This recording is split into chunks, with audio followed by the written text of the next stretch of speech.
झूठे मतदाता 4 मई तक मतदाता सूची में नाम दर्ज कर लोकतंत्र पर्व में बने सहभागी। एसडीएम भोरंज संजय स्वरूप। भोरंज उपमंडल के राजकीय वरिष्ठ माध्यमिक पाठशाला जाहू में स्वीप कार्यक्रम का आयोजन किया गया। कार्यक्रम की अध्यक्षता भोरंज खंड विकास अधिकारी कुलवंत सिंह ने की तथा भोरंज एसडीएम संजय स्वरूप विशेष अतिथि के रूप में उपस्थित रहे। इस दौरान भोरंज एसडीएम संजय स्वरूप ने पंचायत प्रतिनिधियों, आंगनबाड़ी कार्यकर्ताओं, आशा वर्कर व महिला मंडल के सदस्यों को संबोधित करते हुए कहा कि भोरंज विधानसभा क्षेत्र लोकसभा चुनावों में 100% मतदान करवाने के स्वीप कार्यक्रम आयोजित किया जा रहा है। इसे स्वीप टीम सक्रियता से कार्य करके कड़ी मेहनत से लोगों को जागरूक करने का कार्य कर रही है। उन्होंने कहा कि पिछले लोकसभा और विधानसभा चुनावों में कम वोट डालने में प्रदेश के 22 विधानसभा क्षेत्रों में से भोरंज विधानसभा क्षेत्र का भी नाम दर्ज हुआ, जबकि भोरंज विधानसभा क्षेत्र तमाम सुविधाओं से विकसित क्षेत्र है।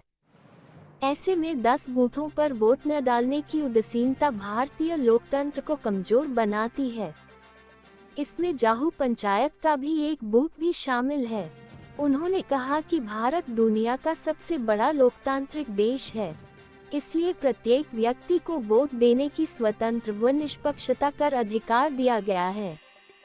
उन्होंने पंचायत प्रतिनिधियों, बूथ लेवल अधिकारियों व आंगनबाड़ी कार्यकर्ताओं से आह्वान किया घरों में जाकर लोगों को जागरूक करें तथा वोट के महत्व से अवगत करवाएं। उन्होंने कहा कि चुनाव आयोग के निर्देश पर 1 अप्रैल 2024 तक 18 वर्ष की आयु पूर्ण करने वाले सभी युवा अपना नाम 4 मई तक मतदाता सूची में दर्ज करवा सकते हैं।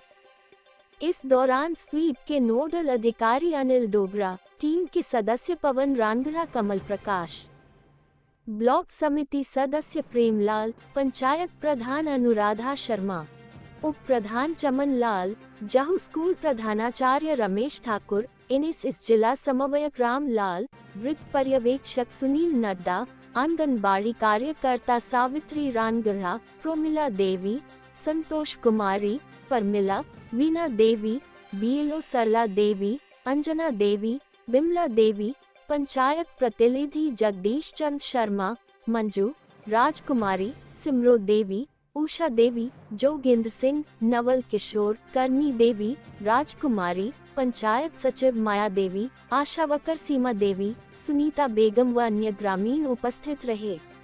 हमें बड़ा दुख होता है जब हमारे किसी बूथ, जैसा कि इन्होंने बताया बकेड़ा, जो कि पूरे हिमाचल में कम वोट जहां पर परसेंटेज है उनमें आता है, या हमारी पूरी विधानसभा उन 22 विधानसभाओं में आती है जहां पर वोटिंग परसेंटेज कम होती है।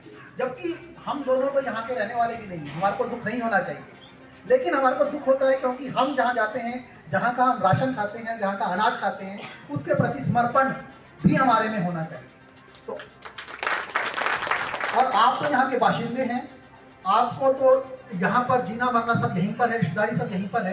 तो मेरे को बड़ा बुरा लगता है जब हमारा भोरंज का नाम कभी भी इस तरह से नीचे आता है। उसी के तहत हम प्रयास कर रहे हैं, देखते हैं रिजल्ट कितना निकलता है, कितने लोग आप लोग जागरूक होते हैं या नहीं होते हैं। लेकिन हमारी कोशिश यही है कि जाहू का नाम अगर सामने आए तो अच्छे कार्यों के लिए सामने आए। भोरंज को अगर जाना जाए तो अच्छे कार्य के लिए जाना जाए, क्योंकि भोरंज और हमारा जो क्षेत्र है, हमीरपुर का जो क्षेत्र है, वो हिमाचल के सबसे विकसित क्षेत्रों में माना जाता है। यहाँ पर एजुकेशन बहुत अच्छी है, यहाँ पर स्वास्थ्य सेवाएं बहुत अच्छी हैं, यहाँ पर रोड कनेक्टिविटी बहुत अच्छी है और हिमाचल में सबसे ऊपर है, जबकि हिमाचल भारत का सबसे विकसित राज्य माना जाता है पहाड़ी क्षेत्रों में। तो भोरंज तो बहुत आगे चला गया है इस मामले में। लेकिन बहुत दुख होता है कि लोग अपने कर्तव्यों के प्रति कितने जागरूक नहीं है। जैसा वीडियो साहब ने बताया कि ये वोटिंग का अधिकार पहले सबको नहीं था, पहले सिर्फ वही व्यक्ति वोट ये कर सकता था जो या तो कि नवाब हुआ करता था, या जमींदार हुआ करता था, या जिसके पास बहुत ज्यादा पैसे हुआ करते थे, या बहुत ही ज्यादा पढ़ा लिखा हुआ करता था अंग्रेजों के समय। अगर भारत की ने आजादी के बाद आपको यह अधिकार दिया है कि आप अपना वोट डालें, तो आपको वो वोट डालना चाहिए। भारत को आज पूरा विश्व अच्छी नजर से देखता है, क्योंकि यहाँ पर लोकतंत्र बहुत मजबूत है। यहाँ पर 1947 से लेकर अब तक सत्ता परिवर्तन बड़ी ही शांतिपूर्वक ढंग से हुई है और जनता ने बड़े बड़े नेताओं को अपने वोट की ताकत दिखाई है। उन्होंने दिखाया है कि अगर आप हमारे हित में नियम बनाएंगे, कानून बनाएंगे तो हम आपके साथ हैं, अगर नहीं बनाएंगे तो हम आपको पलट भी सकते हैं। और वो अधिकार सिर्फ इस उंगली में है जो हमारे टीका लगता है, जैसा कि इन्होंने कहा कि इस उंगली पर हमारे को टीका लगवाना है। और ये बहुत ही दुख की बात होती है कि 100 में से सिर्फ 66 लोग हमारे यहाँ जाहू के जो है वोट डालने जाते हैं, जबकि होना तो ऐसे चाहिए, क्योंकि ये ऐसा क्षेत्र है कि यहाँ पर पोलिंग बूथ बहुत नजदीक है। मैं शिमला का रहने वाला हूँ, चंबा का क्षेत्र है, सिरमौर का क्षेत्र है, जहाँ पर बूथ तक पहुँचने के लिए आपको आधा घंटा 1-1 घंटा पैदल जाना पड़ता है।